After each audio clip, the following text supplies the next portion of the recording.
Assalamualaikum warahmatullahi wabarakatuh. Perkenalkan, nama saya Indah Tria Channing Tias, NPM 124. Di sini saya akan menjelaskan sedikit tentang pasar modal. Definisi pasar modal menurut UU Nomor 8 Tahun 1995, pasar modal adalah kegiatan yang bersangkutan dengan penawaran umum dan perdagangan efek, perusahaan publik yang berkaitan dengan efek yang diterbitkannya, serta lembaga dan profesi yang berkaitan dengan efek. Definisi pasar modal menurut IDX atau Indonesia Stock Exchange, pasar modal adalah sarana bertemunya perusahaan maupun institusi lain, misalnya pemerintah, yang membutuhkan dana dari masyarakat untuk pengembangan usaha, ekspansi, penambahan modal kerja, dan lain-lain dengan masyarakat yang hendak menginvestasikan dana mereka. Kemudian ada jenis pasar modal. Yang pertama ada pasar primer. Pasar primer adalah pasar di mana efek-efek atau surat berharga diperdagangkan untuk pertama kalinya ke masyarakat sebelum dicatatkan di bursa efek. Periode pasar primer yaitu ketika saham atau efek lainnya untuk pertama kali ditawarkan kepada investor atau pemodal oleh pihak penjamin emisi atau underwriter melalui perantara pedagang efek atau broker dealer yang bertindak sebagai agen penjual saham. Proses ini biasa disebut dengan penawaran umum perdana atau Initial Public Offering atau IPO.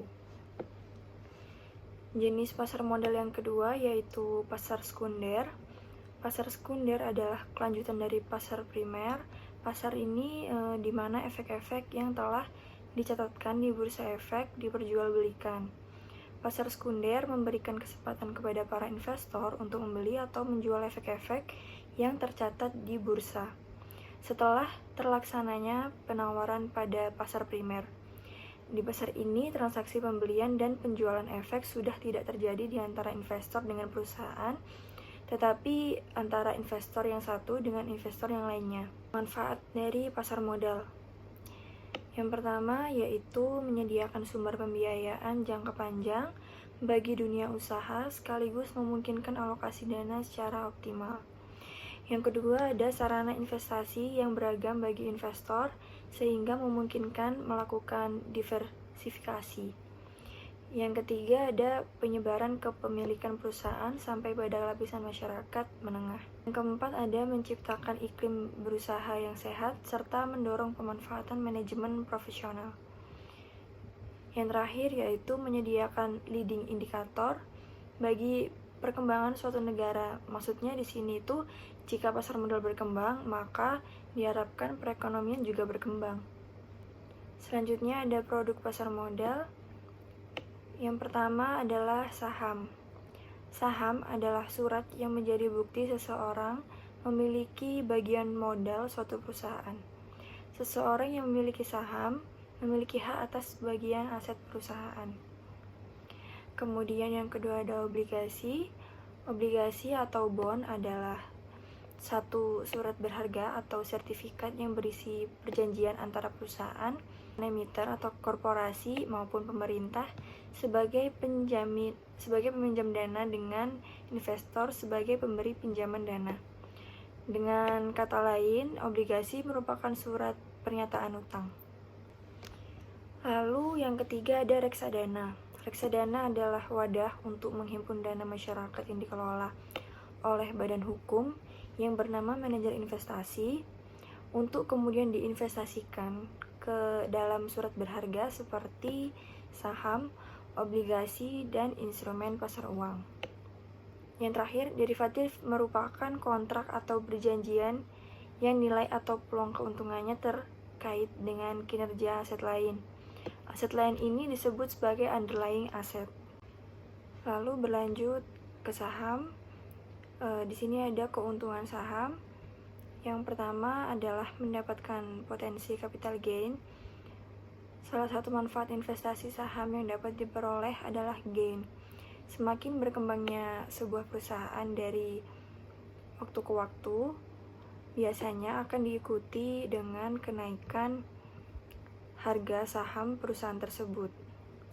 Kenaikan harga ini dapat kita manfaatkan untuk menjual saham pada harga tertentu yang lebih tinggi daripada harga pembelian. Keuntungan dari selisih harga jual dan harga beli ini yang disebut dengan capital gain. Yang kedua ada mendapatkan dividen saham. Dividen merupakan pembagian laba rugi pada pemegang saham sesuai dengan banyaknya saham yang dimiliki. Ketika mendapatkan dividen, maka Anda pun secara tidak langsung telah diakui sebagai pemilik perusahaan dan berhak untuk ikut dalam rapat umum pemegang saham atau RUPS. Kemudian dividen akan dibagikan secara merata sesuai dengan lembar saham yang kita miliki. Risiko saham yang pertama yaitu capital loss. Investor menjual saham lebih rendah dari harga beli. Kemudian ada risiko likuidasi. Perusahaan dinyatakan bangkrut oleh pengadilan atau dibubarkan. Yang ketiga ada delisting dari bursa atau yang disebut penghapusan pencatatan saham dari bursa oleh BEI. Selanjutnya ada pemilihan saham, ada dua. Yang pertama analisis fundamental saham, yakni analisis yang mempelajari hal-hal yang berhubungan dengan kondisi keuangan suatu perusahaan. Tujuan dari analisis fundamental yaitu untuk mengetahui sifat-sifat dasar dari karakteristik operasional dari perusahaan publik. Dengan melakukan analisis fundamental saham, maka diharapkan investor bisa memiliki petunjuk mengenai saham mana yang akan diinvestasikan. Yang kedua ada analisis teknikal, artinya analisis yang menggunakan data harga dan volume perdagangan di masa lalu. Analisis teknikal bertujuan untuk memprediksi harga yang akan terjadi. Dengan demikian, investor akan mengetahui waktu untuk bertransaksi atau jual beli dengan target harga tertentu. Ada jenis saham berdasarkan hak klaim. Yang pertama ada saham biasa atau common stock yang terdiri dari hak klaim terakhir saat perusahaan likuidasi. Kemudian hak suara proporsional dalam RUPS, mendapatkan dividen. Yang terakhir, hak memesan efek terlebih dahulu. Yang kedua ada saham preference atau preference stock. Hak klaim diprioritaskan saat perusahaan likuidasi, tidak memiliki hak suara dalam RUPS, dividen jumlah tetap setiap tahun, memiliki opsi konversi ke saham biasa. Obligasi, yang pertama ada pembagian obligasi, ada dua, yaitu yang pertama obligasi berdasarkan penerbit, yang terdiri dari obligasi korporasi atau corporate bonds, diterbitkan oleh swasta, BUMN, dan BUMD. Yang kedua ada obligasi negara atau government bonds, diterbitkan oleh pemerintah. Selanjutnya ada obligasi berdasarkan jenis. Yang pertama ada obligasi konvensional, yang kedua ada obligasi syariah. Efek syariah berupa bukti kepemilikan atas underlying aset. Kemudian ada risiko obligasi. Yang pertama, risiko perusahaan tidak mampu membayar kupon obligasi maupun risiko perusahaan tidak mampu mengembalikan pokok obligasi. Yang kedua, ada harga jual kembali obligasi sangat dipengaruhi oleh suku bunga. Kemudian yang ketiga, risiko likuiditas karena obligasi dapat diperjualbelikan antara satu investor dengan investor lain. Maka ada kemungkinan ketika seorang investor ingin menjual suatu obligasi, tidak ada yang bersedia membeli atau bersedia namun di harga yang sangat rendah. Kemudian apa saja keuntungan obligasi? Yang pertama yaitu memberikan pendapatan tetap berupa kupon. Hal ini merupakan ciri utama obligasi, di mana pemegang obligasi akan mendapatkan pendapatan bunga secara rutin selama waktu berlakunya obligasi. Yang kedua, di samping penghasilan berupa kupon, pemegang obligasi dapat memperjualbelikan obligasi yang dimilikinya untuk mendapatkan capital gain. Ketiga, memiliki risiko yang relatif lebih rendah dibandingkan instrumen lain seperti saham, di mana pergerakan harga saham lebih berfluktuatif. Reksadana terbagi atas 4 tipe berdasarkan objek investasinya. Yang pertama ada reksadana pasar uang.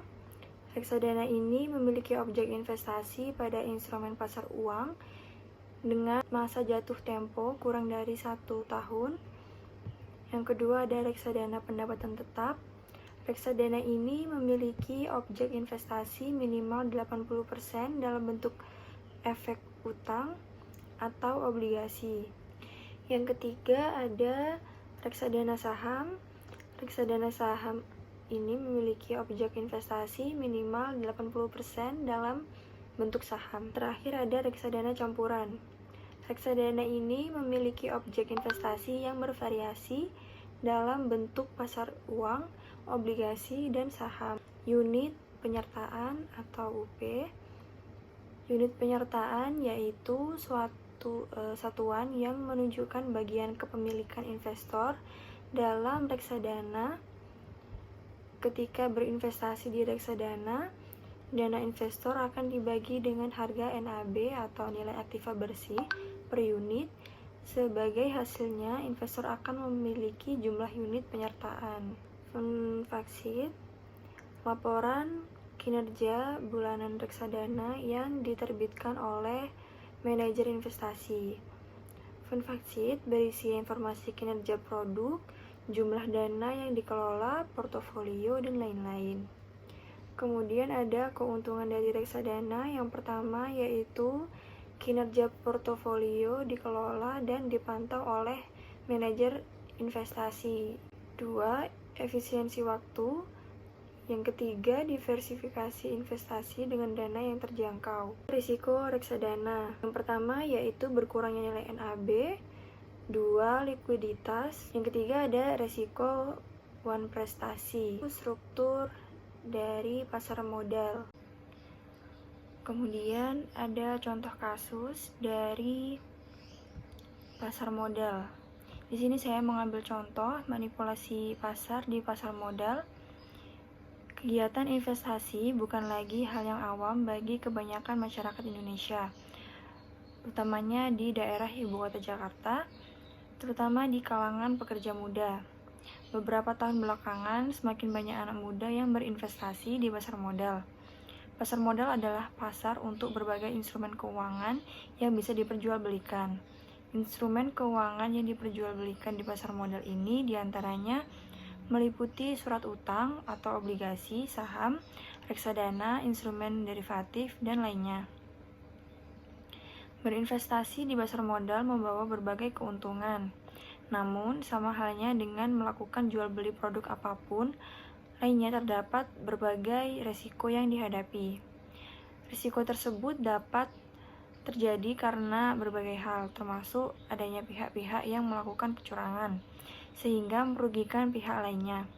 Salah satu kecurangan yang dapat terjadi dalam pasar modal adalah market manipulation atau manipulasi pasar. Yang akan saya bahas dari contoh kasus sebelumnya adalah tindakan manipulasi pasar yang dilarang dalam UU Pasar Modal dan hukuman apa yang akan didapat pelaku. Undang-Undang Nomor 8 Tahun 1995 tentang Pasar Modal melarang tindakan manipulasi pasar dalam pasal 91 hingga pasal 93. Tindakan manipulasi pasar yang dilarang dalam UU Pasar Modal yaitu yang pertama, tindakan baik langsung maupun tidak langsung dengan tujuan untuk menciptakan gambaran semu atau menyesatkan mengenai kegiatan perdagangan, keadaan pasar, atau harga efek di bursa efek. Yang kedua, ada melakukan dua transaksi atau lebih, baik langsung maupun tidak langsung, sehingga menyebabkan harga efek di bursa efek tetap naik atau turun dengan tujuan mempengaruhi pihak lain untuk membeli, menjual, atau menahan efek. Yang ketiga, ada membuat pernyataan atau memberikan keterangan yang secara material tidak benar atau menyesatkan sehingga mempengaruhi harga efek apabila pada saat pernyataan dibuat atau keterangan diberikan.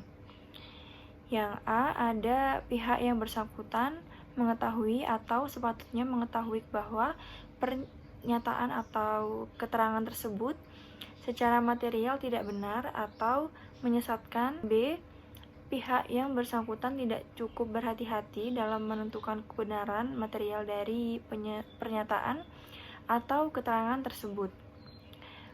Apabila terdapat pihak yang melakukan hal-hal tersebut di atas, maka akan mendapatkan ancaman dengan pidana penjara paling lama 10 tahun dan denda paling banyak sebesar 15 miliar rupiah. Ini telah diatur dalam pasal 104 UU Pasar Modal. Sekian penjelasan singkat saya mengenai pasar modal. Jika ada kurangnya, mohon dimaafkan. Wassalamualaikum warahmatullahi wabarakatuh.